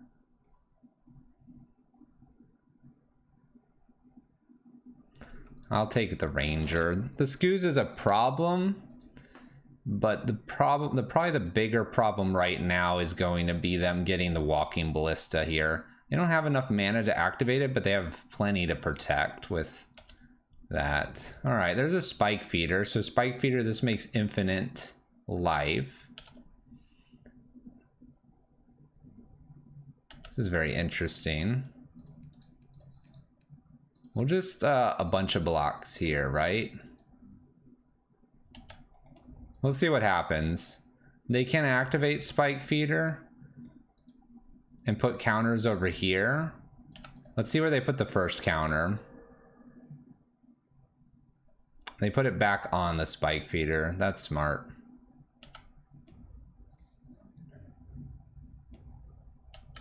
Because they can put more on. There's not really a way for me to break this up, unfortunately. Because they can make this infinitely large. So my opponent gets us here by top decking the Spike Feeder at some point, and they had the Heliod that they also top decked, which got around our discard. Okay, so let's bring some Abrades in here. Let's bring some Ratchet Bombs in. We need ways to kill the creatures, but we also need to keep ways to discard the creatures. We're gonna not worry about unearths, I don't think, in this matchup. I don't foresee a real reason for me to worry about Blood Moon either. I think both are too slow. I'd like to be able to kill the stuff as best as I can, and Abrade's a nice one for Spell Skype. Let's see, anything else? Probably not. You can make an argument, hey, you want these unearths for these Skelementals? You can maybe split the difference in some fashion. Maybe we'd take one Thoughtseize out and bring one Unearth in just as a one of. But on the whole, definitely want to Inquisition Thoughtseize their hand on turn 1, Fatal Push or something the targets, and hopefully make them discard a lot. That's the plan here. We need to keep to this plan too because my opponent can just combo off there in many fashions. Spellskite was the brutal card that game because we couldn't get rid of it with what we had in hand. Let's play first. I think we can definitely keep this. We've got that nice Ratchet Bomb here. We have the Inquisition. We have the Fatal Push. We have ways to interact with our opponent in a nice way. We'll see if that becomes useful here. We have a Collected Company. We have a Utopia Sprawl. We also have an Auriok Champion. Let's take the Auriok Champion here. I can put the Ratchet Bomb on 1 if I wanted to. We have Fatal Push and Lightning Bolt. Fatal Push for Spellskite, Lightning Bolt for some other creature. All right, Utopia Sprawl on the Temple Garden here. Deciding not to get a basic. I applaud them for that. Ratchet Bomb go. We'll have to see if we want to use this Ratchet Bomb on the Utopia Sprawl. Temple Garden. Somewhat thinking I don't want to. Nice top deck. Well, maybe we will, because now Collected Company with the Spellskites could kill us in 2 turns here. We need some heavy discard. That's not it. Albeit it's a nice card. We can do Fetch Shock here to make this a lot larger for us. Scourge down. And let's go ahead and pop the Utopia Sprawl. Okay, so we have this. We can Fetch Shock again. My opponent Windswept Heaths here. Forest. Arbor Elf. Conclave. It's Bolt Arbor Elf. We know it's Spellskite and Collected Company. I can Fatal Push this.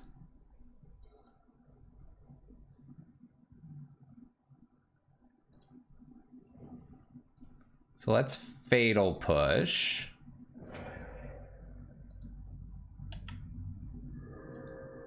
I gain a little bit of life, making Scourge bigger, which is fine. We attack for the 3 and pass the turn. Puts him to 14. This is a 4/4 right now. There's Spellskite. They did not top deck a land. They top decked a Utopia Sprawl. So they have Collected Company next turn. I'm gonna go ahead and fetch and shock here. Let's lower our life total as much as we can.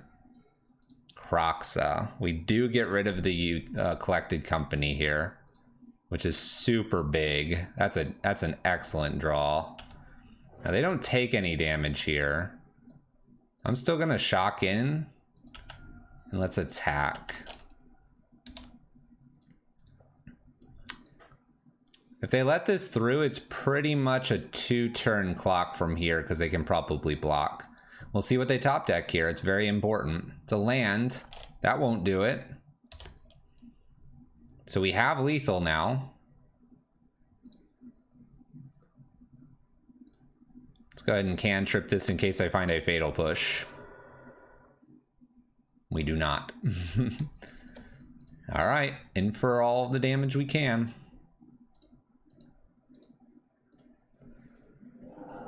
Kroxa down. Deal 3. Attack with Scourge here. And next turn, they're dead. So they need... What do they need here? Collected Company, probably? If they get a Collected Company, they could hit the combo that they need. I suppose a Spike Feeder would gain them just infinite life. So there's definitely ways of them getting out of that. Luckily, we avoided such things. Okay, so definitely like the idea of Thoughtseize, seeing more Collected Companies. And we do know that's a thing that they can bring in. Wondering what we should take out. I like the Ratchet Bomb there. That was pretty good. Ratchet Bomb could be a little slower than a Thoughtseize. I don't see myself unearthing twice and being very useful, but maybe we take one Channeler out. Let's bring a few of these Blood Moons back in. Let's take one Seasoned Pyromancer out. So the idea here is that we have Skelementals, Blood Moons, we have Ratchet Bombs. We've taken out Magnetic Channeler 1 and Seasoned Pyromancer because both of these kind of need to be in play and then dig. Obviously, Seasoned Pyromancer going wide is nice, but my opponent could just easily get us with all of the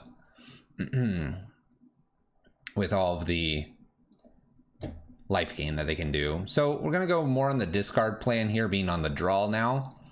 And yeah, we've got it. We've got a little bit of interaction. We've got the best, probably lightning bolt style here.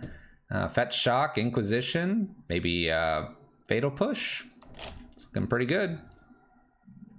There's Arbor Elf. This might be just a I'm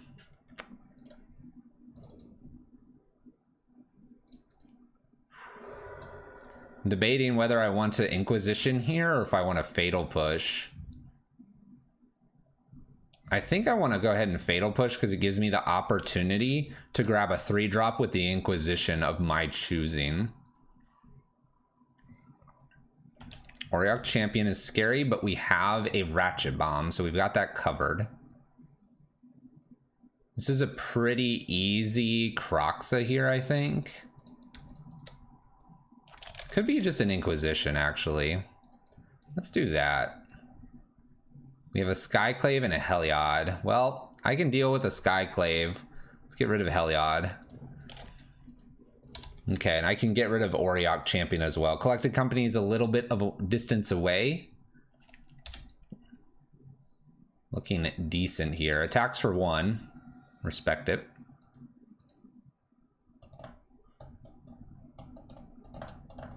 All right, we're gonna go. I think it's a pretty easy Kroxa into Thoughtseize here. This way we get probably the Skyclave, I imagine. Plus then the Thoughtseize gets like the Collected Company. Plenty of time to do Ratchet Bomb. We need to control what's going on here.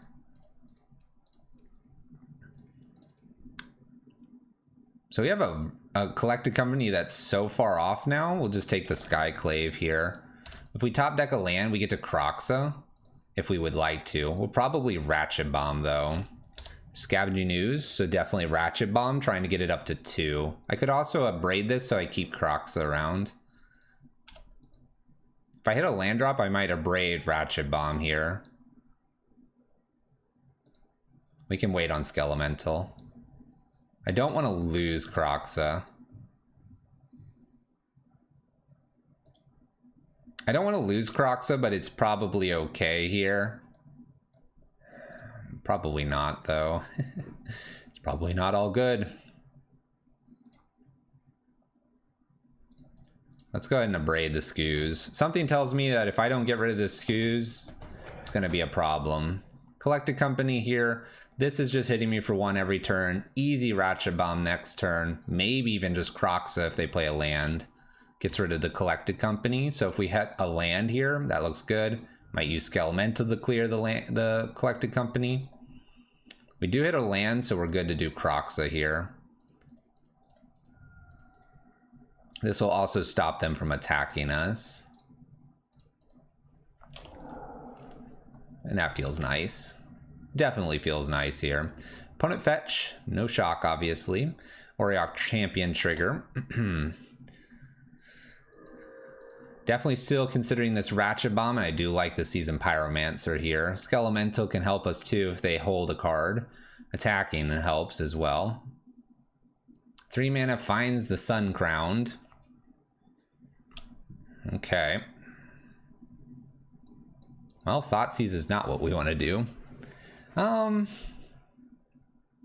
It's probably just attack here. I don't want to put things into play because they'll gain life. Probably just Ratchet Bomb, throw it up to 1, throw it up to 2. Plan for Kroxa powers here. Need my opponent to whiff a little bit here and not get something that's a wombo combo with Heliod here. I do the block, obviously. Good jump block. Might be worth a cantrip here on the Sunbaked Canyon. They do hit a land. Okay. It's fine. I'm feeling like a cantrip here is smart. Dig a little bit deeper. Fatal Push, not a bad pickup. Unearth's not a bad pickup either. Let's go to 2. I think we can like wait here. Just attack, deal damage. Do Ratchet Bomb here possibly. Gain life. Yeah, maybe that's a reason not to attack there, but we do deal damage too, and it just becomes a 2/2. I say just a 2/2. The net total here is pretty minimal. All right, Fatal Push better keep us alive here. We'll see. 2-drop. We can take care of a Walking Ballista. Boots of Auriok Champion. Okay. So now they need another 2-drop here. This is gonna become a 3/3. That's totally fine. Oh, puts it on itself. All right. All right. We will go. I will definitely attack here. This gets rid of the card in their hand, which was another Sun Crowned. We do 11 there.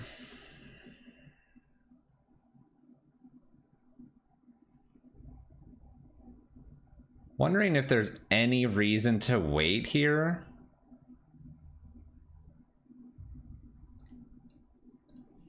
I probably want to leave myself a Fatal Push open.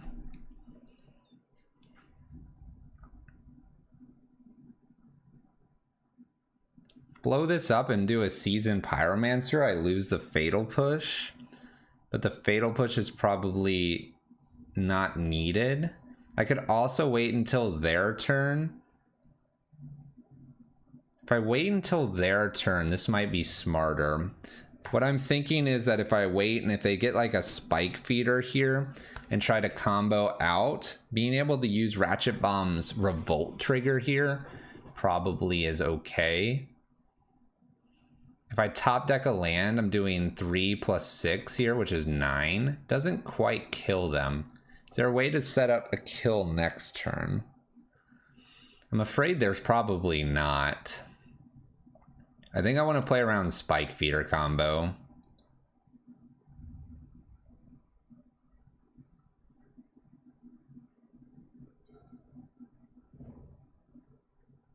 They put a land into play tapped, so this is kind of interesting.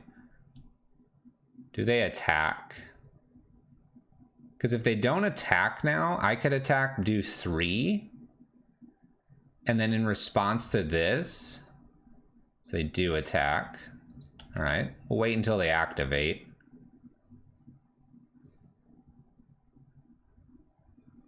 I don't believe there's any reason to wait here anymore.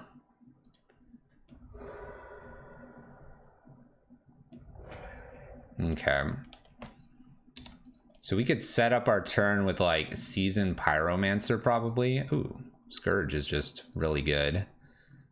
Scourge is super good here because this is lethal with the Skelemental, and I have a Fatal Push that I'm leaving myself open with. All right, what do you got? There you go. Looks like we get there. My opponent ends up flooding out here. Play our land for good measure. Skelemental. Get to attack here for a solid 15 damage and take this game away. There you go. Well, maybe a little bit lucky there, but hey, earlier this league, we ended up flooding out as well. So sometimes it does happen to both sides. We're 2-2 here. Rakdos mid-range, trying to get our 3-2 and bounce back from our bad beginning. We'll see you in match 5. Match 5, the final 2-2. If you've made it this far, thank you. Sometimes we have rough beginnings. We start the recording, but we don't give up here. And that is the main key, is don't give up, be positive, and your results may reflect your attitude. We've got our final opponent we need to find here. Dodging a combo deck would be nice, although we do have that discard, and it proved out decently last match. Match 5 here. Let's find an opponent, and let's play Magic. Perfect timing. Perfect timing. All right, Strike is our opponent. We have Thoughtseize. I'm on the draw, and we have a 1-lander, but we've been flooding out a whole bunch. Let's keep. Maybe I Thoughtseize my own Seasoned Pyromancer off the top and unearth it back. Who knows? Opponent has mulligan to 5 here. With a bunch of Thoughtseizes, this could be really good for us. We'll see. They keep 5. Mystic Sanctuary. All right. Well, I'm going to hit you with a few Thoughtseizes here. We hit our top deck land, of course, as well. Why not? Well, Wrenn and 6, and we've got Euro there. I could Thoughtseize the Euro away. We could also Kroxa the Euro away. Well, I suppose I'm going to go ahead and Kroxa and give them that option. Scourge, it can't be played right now. My opponent hasn't fetched. We have Field, Euro, and something else. They probably keep Field and Euro. And I'll end up getting to probably do maybe Unearth Thoughtseize. Hour of Promise hits the bin here. No damage. Field. Euro. So we're going to get to clear the hand here. I guess we're going to just be racing to get Kroxa into play. They play a land here, so now our Thoughtseize is looking pretty good. Almost tempted to just do an Unearth and Channeler. Just because the Unearth actually guarantees the card out of hand. The Thoughtseize doesn't necessarily.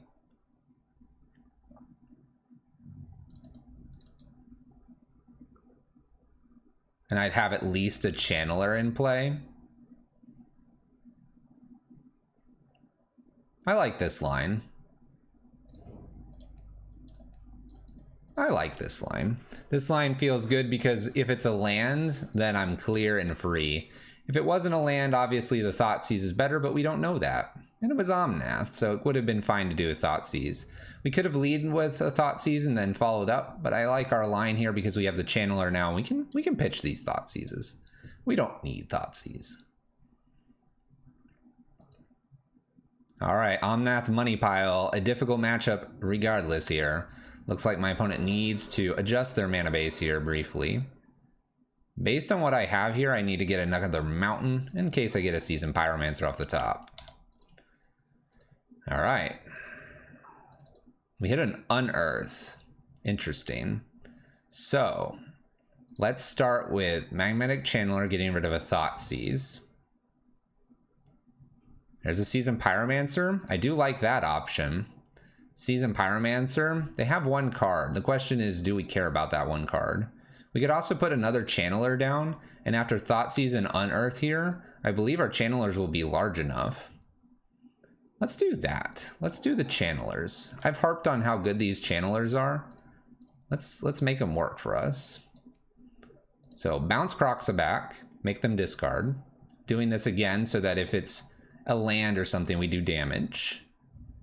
Shouldn't be a land though. It should be something that was Thoughtseize-able.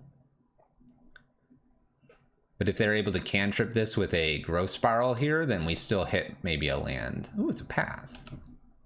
I'll actually take that path. That's fine with me. Get a little more black here. So they do take a little bit of damage here. We get to play this Channeler. And now we have 8 damage on board. Plus Scourge coming down. They can play Euro back here. So maybe that's their line. They're like, hey, I'm going to just do this. That's a fine line. That is indeed a possibility here. We are the discard deck. We're going to be smarter about this and probably have the lanterns as well to play. All right.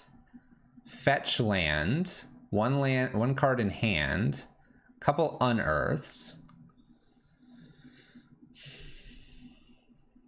Let's dig. We are digging. I want to hold on to this Unearth. Got this Thought Seize. There's a Skelemental. I like that. I like jamming a Skelemental here, especially with this Unearth in hand. Being able to Unearth and Scourge this next turn may just be the winning line here. I'm gonna attack with just Skelemental here. I like my Channeler. Like to keep that sweet one around. We'll see if they do any blocking. They don't. This next turn is going to be great if they don't block here. All right.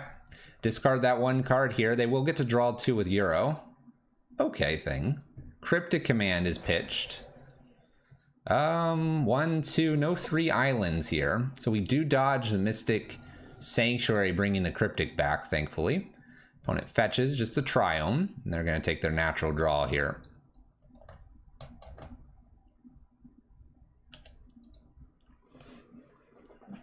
All right.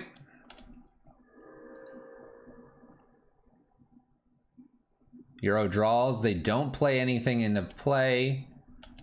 They are at 19, making Scourge a bit smaller. 2 cards. Surely something's going to be played here. Nothing. I sense we have potentially Cryptic Command. So, let's go ahead and attempt to play Scourge before combat. We're going to try to play this before combat with the idea that if they counter and tap, then I get the Skelemental. They don't do anything here.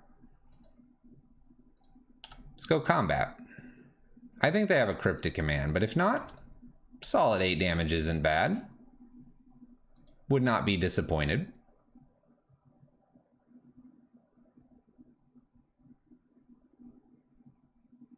Paying for something. Maybe it's a path. They Aether Gust one of these. We'll say okay, we'll just put it to the bottom. I don't need that card.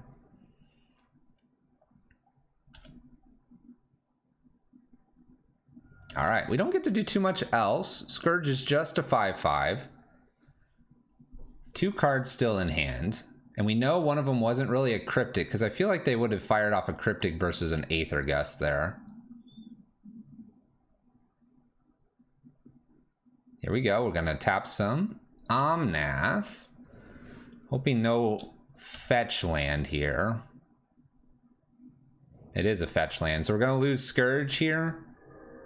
And they're going to get to put the Cryptic Command back on top.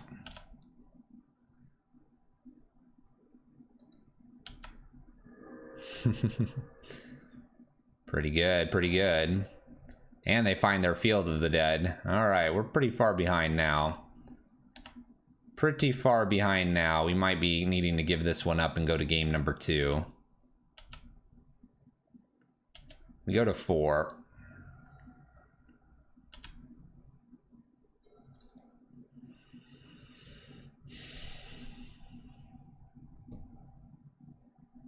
Let's look for something that could kill these, but it's very unlikely. There's a Lightning Bolt. All right. We have the ability to unearth. I don't really feel the need to continue playing here. We have the Seasoned Pyromancer could unearth. Seasoned Pyromancer. This would give me a bunch of chump blockers, but with this fetch, they're going to be able to gain a lot of life anyway, and they're going to have a lot of zombies. So let's go to game number 2. So this time I'm going to bring some of these Soul Guide Lanterns in. Let's see here. Bolt doesn't actually kill a lot, so I'm actually going to make this trade. This might be smarter to do than what we did before. Blood Moons look good here. Soul Guide Lanterns seem pretty decent in this matchup. I could see some Collective Brutalities. I'm staring at this Fatal Push and wondering if I want 1 to 2, like just Collective Brutalities as ways to just check the hand for Cryptics or other spells like Path. Let's do 1 out and let's bring a Bolt back in. Let's do an extra Bolt here and get rid of 1 more Fatal Push. No. Do I need this many Soul Guide Lanterns? I'm gonna go with 1 cheaper. 1 cheaper. My opponent can play from just their normal hand here, and I don't want that to happen to us.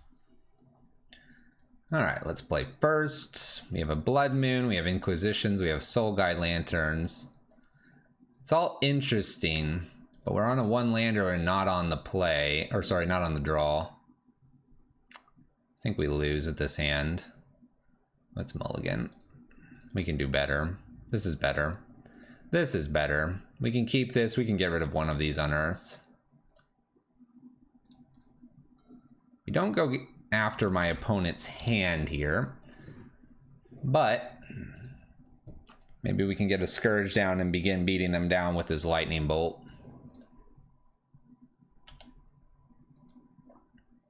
All right, Fetch Shock, helping us out. Not going to worry about blood mooning our own selves, and we'll go ahead and bolt them. This will make Scourge online at least. Do that over a Kroxa here, because actually Scourge could end up being a quick clock, especially with a Skelemental right after. If they have their own bolt, they're going to be fetching, and this is going to make this a 4/4, so it's out of bolt range. Oh, not a 4/4. Sorry, I don't have another. It's just a 3/3. Symmetrical. We'll get there. Flooded Strand here. All right, what do we got? Aether Gust. Ooh, there's a Blood Moon. Let's go ahead and hit for 3. And I suppose I'm just going to try to play Kroxa here. I don't really have anything else going on. Kroxa, maybe Aether Gust. I'll put it on bottom if they do that.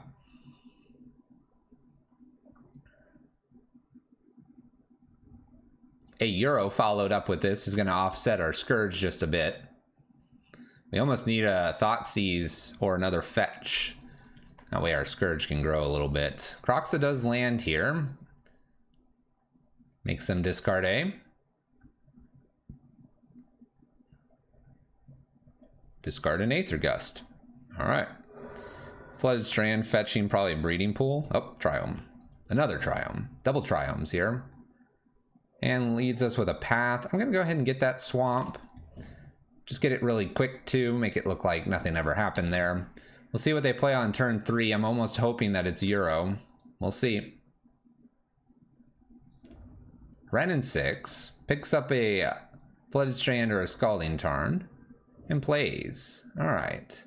Well, this is definitely the turn to go ahead and Blood Moon and see if they have the counter. They'll get one of their basics. We'll see if they have Force of Negation. Could have a Spell Pierce here too, though I don't think the list runs it. Did this get them? They do have the Force, Stitching and Omnath. Alright. Go ahead, opponent. We do have a Skelemental next, and we have an Unearth. So, if they don't play Euro here, we could Skelemental them twice here and win the game. We'll see. Definitely not out of this. I'm wondering if I can Skelemental them and avoid some sort of counter. I doubt it though. They'll have Cryptic Command, and I imagine they'd rather Cryptic than take 6 and discard 2. We'll see though. Let's go. I think that Blood Moon first was really the important thing to play. It did get rid of an Omnath, so discarding an Omnath isn't too bad. Would have been nice to lock out their hand here. Maybe the Skelemental would have made that more difficult. It's tough to say. So we've decided to Aether Gust, which is actually kind of the worst thing that could have happened to us. But I suppose I'll put it on top. Getting to do that again here and then maybe unearthing as well. Even though we wouldn't unearth necessarily the Skelemental, we could unearth our Kroxa and get rid of all the cards. Possibly. Flooded Strand could at this point get a way to Aether Gust again. We'll see if they want to do that. If they do, we might be playing Channeler instead. Flooded Strand, do we get a Mystic Sanctuary? We do. Do we put anything on top? Maybe a Path?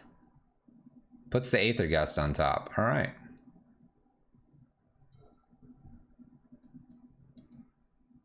So I guess it's Channeler now because we saw the Aether Gust go to the top of the library and been drawn.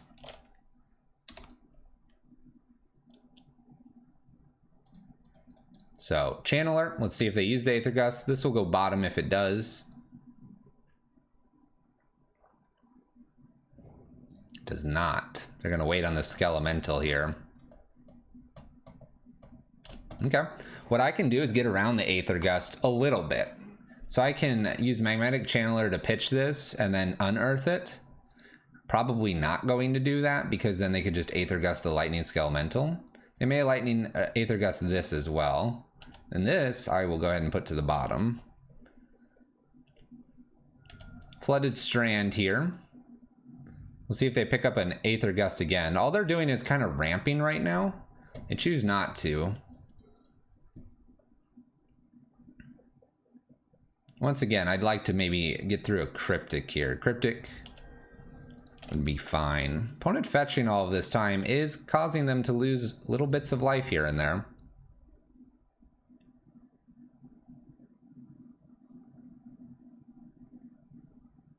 Five mana, Hour of Promise. Okay. We can clear the hand completely. Field triggers here, and I say completely. Skelemental actually can be blocked now by enough zombies because of double Field of the Dead. Not to mention the fetch. Bolt is interesting. Let's attempt Skelemental here and see if I can connect. If I can connect, even for just a little bit, it'd be nice. I doubt we will because I'm sure all these zombies are going to do their thing. And with a fetch, they can have 2, 4, 6, 8, 10, 12. So I doubt this is hitting. I really doubt it. We're fetching. We're going to 8. More tokens.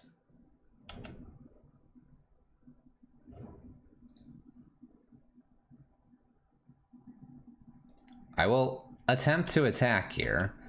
Big problem with the emblem being able to do force Aether Gusts here. I can't imagine this hits. Although if they put just a few blockers in front of it, just 6 exactly, I might try to lightning bolt one of the zombies here. All right, so they are making sure it's blocked. Damage resolves. I will attempt to go ahead and bolt upstairs and pass turn. This puts them to 5. I have Skelemental on Unearth and I have Kroxa on Unearth. 2 options here. Opponent's chock full of definitely plenty of things to do here. I'll be interested to see if they do a down tick with Ren and 6. They do not currently have a Cryptic Command.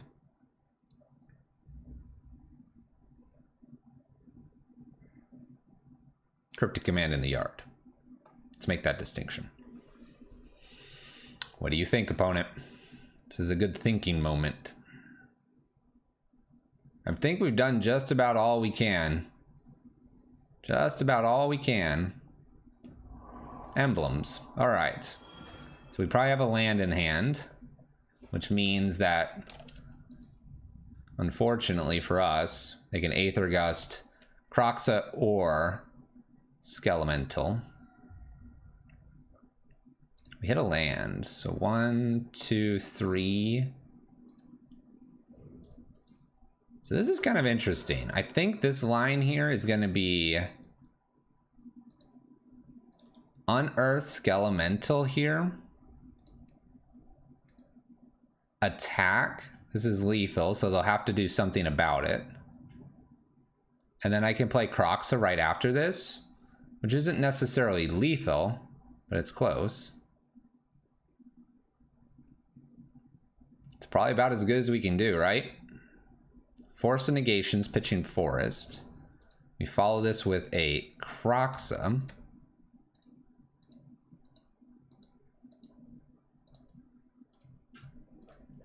Kroxa comes into play. We have Path as an option.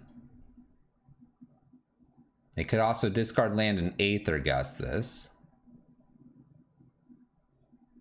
which I probably just have to bottom and try to hit a Skelemental off the top.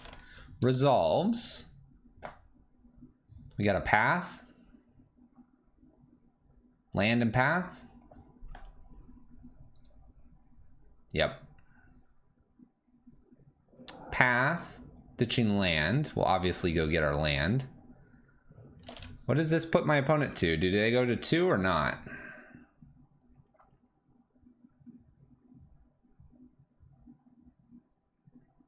Hour of Promise, 1 card. So we do have that potential draw of a Skelemental, and we would need their last 2 cards to not be lands here. My opponent can attack twice here. If they have that land, they can interact with any of our creatures. We top deck a land and that'll be it. They can attack with the zombies and kill. Well, there you have it. Money Pile being the tough one, the final raid boss here, taking us down. We go 2-3 overall with Rakdos Midrange here in Modern. Not the best showing for sure. We'll see you in the conclusion. Talk about maybe what happened. 2-3 overall, Rakdos Midrange getting our play points here. So, what might have happened? Well, we had a very close one with Prowess. We misinterpreted what ended up happening match 2. And then match 5 is definitely one of the harder matches just in general for most decks. And since we're not playing Dark Confidant, which is another Rakdos Midrange list we've played, we have a card that really cares about opponents' life totals and our life totals. Maybe it was incorrect to take the lightning bolts out as heavily as I did, and maybe we should have had something else, but we were scared about Omnath and also Euro coming in and not being able to stop those and having Scourge be killed. Many things really kind of messed up our Scourge there on that final game, and hey, it's just how it all came down. 2 of our losses were to Euro, and I can imagine that makes sense with Scourge here, being that that is one of our creatures and is dependent on our opponent's life total as well as ours. Blood Moon would have been decent in some of these matches, but it's probably just, you could probably play 1 of Liliana, 2 Liliana, maybe an extra Scourge. You could play something else as well in that slot that might be just a little bit better for the list in all. I think Heavy Soul Guide Lantern makes somewhat sense, but I found myself struggling to bring these in as a 4 of, because case in point, 1, we didn't draw it that last game, but 2, my opponent just gets fields.